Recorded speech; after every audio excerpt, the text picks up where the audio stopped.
You're listening to The Sizzle on Iron Skillet Radio and Iron Skillet Television.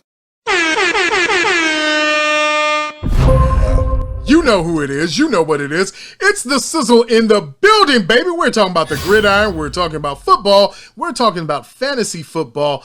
Only the way we can do it. Oh, football.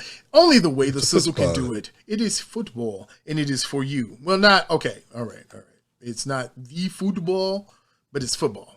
I want to play football. Yes, it's what he said. He's Rich Sizzle. He's Jay Sizzle. I'm G Sizzle. And listen, if you want to win your fantasy team, we're going to tell you the best receivers to get out there. In fact, we're going to tell you how you do it. I'm going to start with you, Rich Sizzle. I'm going to ask you right now, the hell with running backs and quarterbacks and all these other people. I need receivers. I need to be like the first time I got an auto draft on my draft, and I got 4 receivers. 4. 4. Was one of them Darnell Mooney? Bro, it would have been better if it had. Darnell Mooney wasn't in the league at that time, but I'll put it to you this way. At the time, one receiver played in Atlanta and one was in New York. And I think he ended up they both in got Cleveland. Hurt. Oh, yeah, they both got hurt that year. And yeah, there goes my season. So therefore, Rich Sizzle, if I end up in a situation where I have to get a receiver and all of the good running backs are gone, how do I maneuver to become the champion of my fantasy league? You've only got 2 options. You've got Tyreek Hill and Devontae Adams. Hey, get both of them. You're on to something. I mean, look at it like this. We're talking about 2 proven, 2 known, high volume receivers. Don't matter where you put the ball at, they're going to get it. And if you're in a league where you get extra points for 40-yard receptions, they're your guys. They've done it. They're going to keep doing it. They have high volume quarterbacks that are throwing it to them that are pretty durable. Don't go down too much. In my opinion, there are only 2 receivers this year that are worthy of being talked about tier 1. And those are those 2 guys. Everybody else is kind of like, well, here and there, but no, those are your guaranteed bread and butter guys. That's it. That's where you go. Okay. So Jay, I see a little bit of consternation on that face. You're saying that they're not the only way to go. Is there some other receiver there that you're eyeing that you would say, this is my number 1 pick? Well, I think you're going to see a DeAndre Hopkins come back from last year. Ooh. I think he's going to have be a lot better. And I'm going to put this out here because I am Nostradamus, the all-seeing and the all-knowing. I'm listening. I'm all listening. I don't know if we're going to get the same outstanding production from Tyreek Hill that we've been seeing. I don't think so. I believe Tyreek Hill that they're going to try to put people over the top and make Tyreek Hill run routes underneath. I don't think they're going to let the cheetah just get up over the top. I think you saw Tampa Bay figure out a way to take him out of a ball game. If you take Tyreek Hill out of a ball game, now you make Patrick Mahomes be a little different quarterback than what we're used to. He's holding on to the football a lot longer. I think if we keep Tyreek Hill from taking off the top, now, is he going to get loose? Yeah, he's a cheetah. But I don't know if he's going to be able to run free like we've been seeing him run free for the last couple of years. Is he still your number 1 guy to get, of course, pass production? We think it's going to be produce the same thing. But we know football, one thing that is true, these defensive coordinators is trying to figure this out, and they got to stop that juggernaut in Tyreek Hill because he is the reason why that offense goes in Kansas City. Okay. All right. Makes sense. So, Rich, let me ask you this quickly. In years past, I've been able to pick up Allen Robinson in all of my drafts. I've never had a draft where I haven't had Allen Robinson.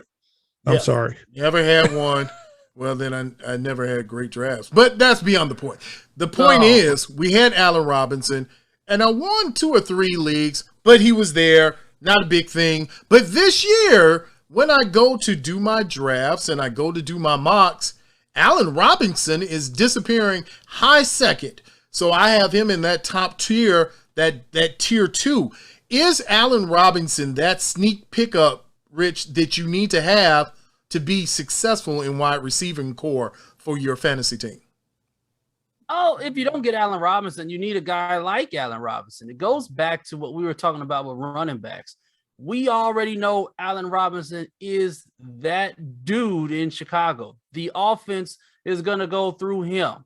There is no such thing as a running game, a whatever game, if you're not talking about Allen Robinson. I mean, for God's sakes, I think he was targeted, almost the most in the NFL last year, if not pretty close. I mean, on the same volume as other people. This is not a situation where you've got like in Seattle where you have 2 terrific wide receivers. It's just Allen Robinson in Chicago. That's it. So you know the ball is going to get to him. It's one of those situations where it's like you said, you have a defense and you know you want to try to kind of lock down on somebody, but you can't because he is very good. Very good. And he's going to find a way to get the ball. So, I mean, I'm not mad if you get him high second, third. You can steal him in the 4th round. Don't even blink twice. But yeah, absolutely. I don't see nothing wrong with that pick. Yeah, if you can get him in the 4th round, definitely I would say go for it. But Jay, back to your point about where we're going with Tyreek Hill. Now, we've got this scenario now where Sammy Watkins is no longer with the Chiefs. Now you've got McCole Hardman coming in as your slot receiver, your underneath receiver.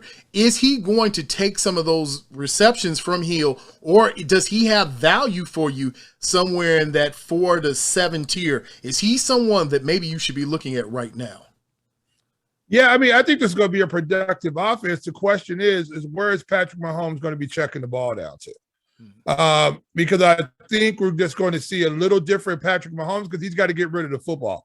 He's been taking too many hits, too many twisting around in the airs, too many awkward positions. He would start getting tagged toward the end of the season. This can't keep going on.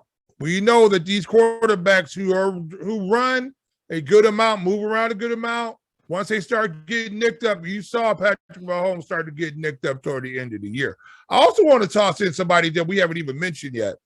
There's a certain guy down in Tampa Bay by the name of Mike Evans that I think you're going to see an explosion out of this year.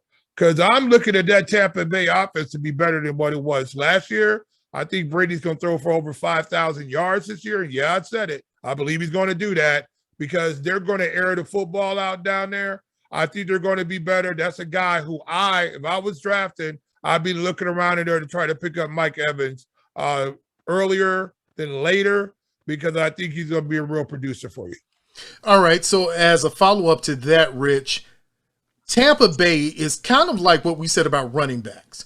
I'm not really sure when it comes to the wide receiver core, who's their number one. I mean, you've got a lot of options for Tampa Bay right now. So is there a number one pick coming out of that Tampa Bay system that you really want to use a top round or any of your top 4 rounds or pick on a Tampa Bay receiver? No, absolutely not. I'm going to go out there and say that. No, you don't do that. Not what we have not. There are plenty of receiving options that we have not even talked about. I don't like this guy in tier 1, but a lot of people put him in the first tier. And that's that guy from Atlanta, Mr. Ridley. Now, he does not have the shadow of Julio Jones anymore, which could be a good and a bad thing. We don't know. Now we get to see, is he really that good? Does him and Matt Ryan really have that chemistry? And let's not forget about Stephon Diggs and what he did in Buffalo, the emergence of Josh Allen and their chemistry. We all knew he was a good talent. We did. Let's not even act like we didn't know. He's pretty much got the speed, he's got the size, he's got the hands. Why wouldn't he be great? There's plenty of receivers that I'm going to go after before I start looking at the 1 or 2 guy in a known 2 receiver set. I'm just not doing it. You still got the guy from Washington, McLaurin. Yeah. I mean, he keeps getting better and better. Yeah. Why am I wasting my time trying to figure out and juggle? Is this Mike Evans' week, or is this Chris Godwin's week? Or you know what? It just might be Rob Gronkowski's week. I'm not doing that. I'm not wasting. I'm not gonna be sitting there gambling. If I want to gamble, I'll go to the casino. I'm not gambling in my fantasy football league. All right, so let's do this, fellas. Since we've talked about receivers and we're talking about those who are going to make receptions, to Jay's point, let's look at, because Kansas City is a very interesting observation of how everything kind of rolls when it comes to offense.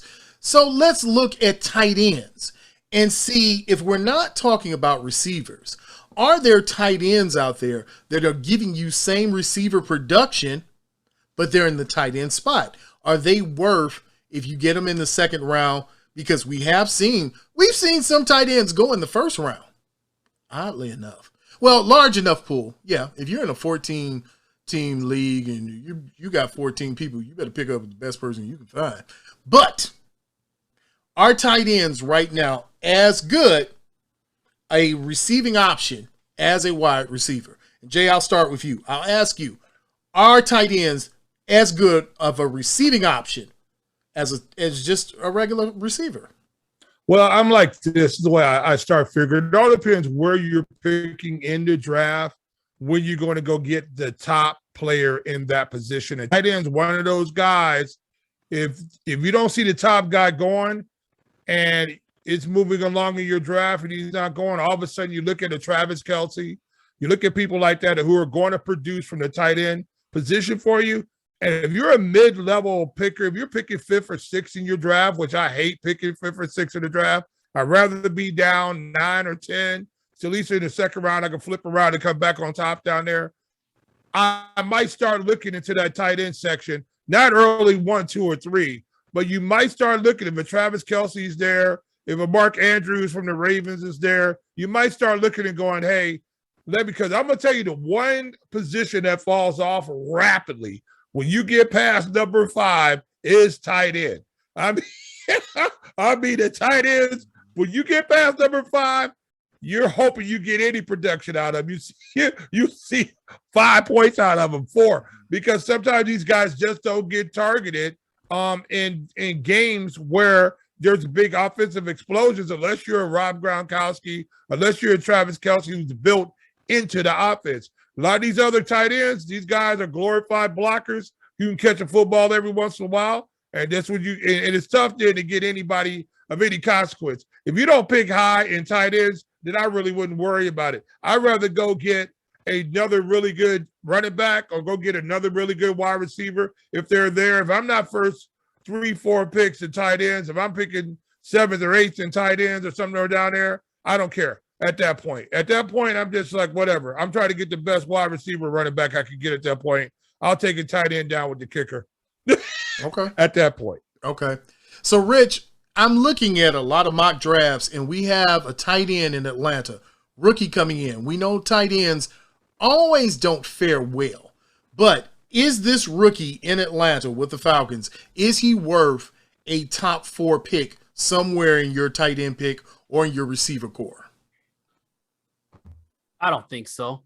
But let me go back for a second to one of Jay's points. Now, in a PPR league, I might go with Travis Kelce in a late first round pick. I might.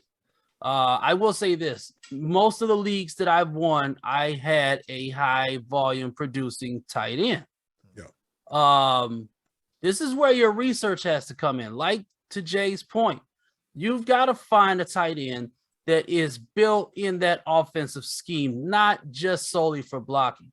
I won a couple of years ago of Austin Hooper in Atlanta because looking at their system, just like New Orleans, they incorporate their tight ends into their offensive scheme. That's something you have to kind of look into, get a good feel for their team. If you're looking at a team, say Denver, for example, it's like, who are you really throwing to?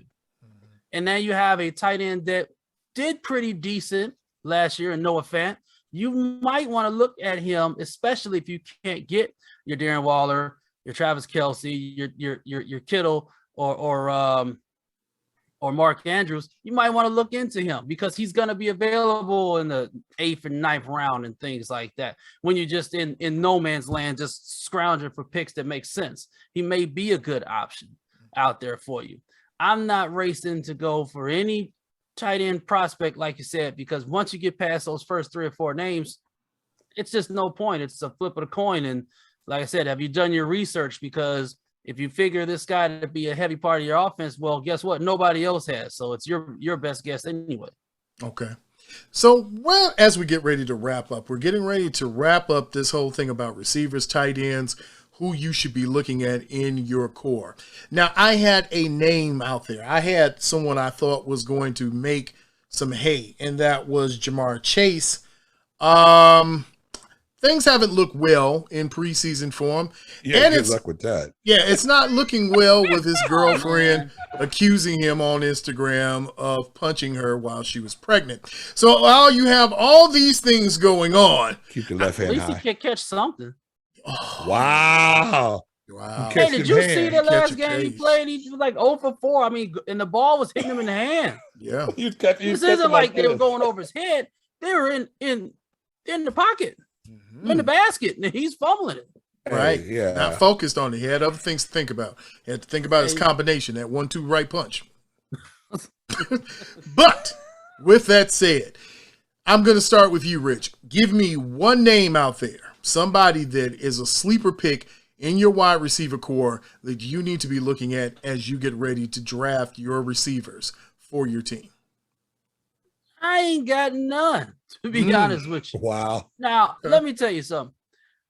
Like we said, we've gone through the important people in everybody's team, and then we've kind of briefly discussed what we already know, where Seattle is, where Minnesota is, other team where the Rams are, where Dallas is, and so on and so on. If you're in a very, very late pick and you're just looking for somebody to occupy your bench, here's a name for you. It's an oldie but goodie. Look at possibly getting Michael Thomas from New Orleans. True, he may not play this year. And true, he may be Good getting pick. thrown. He's not being drafted right now. When he is drafted, he's drafted like 200 or something like that.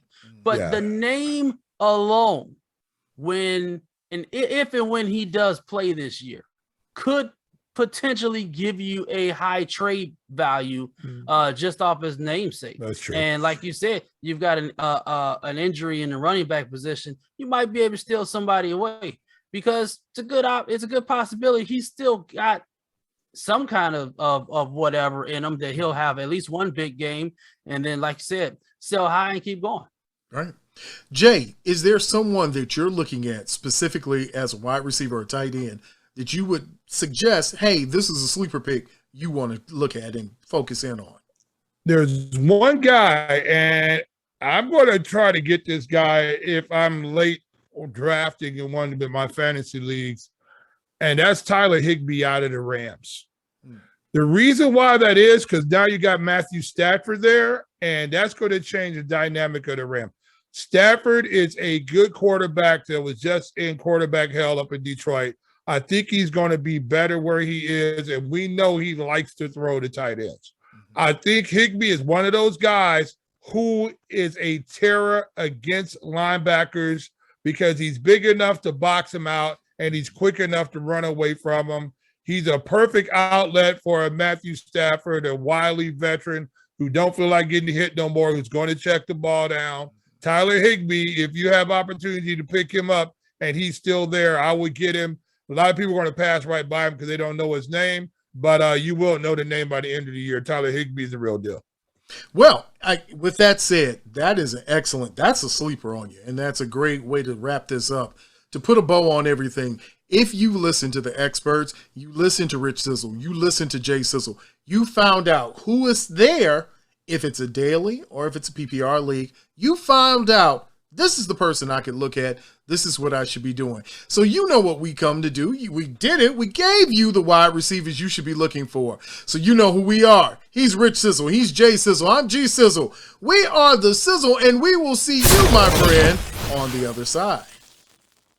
Make sure that you follow us on Twitter, Facebook, and Instagram at Iron Skillet Sports. And remember to like, share, and subscribe to Iron Skillet Sports on YouTube at Iron Skillet Sports.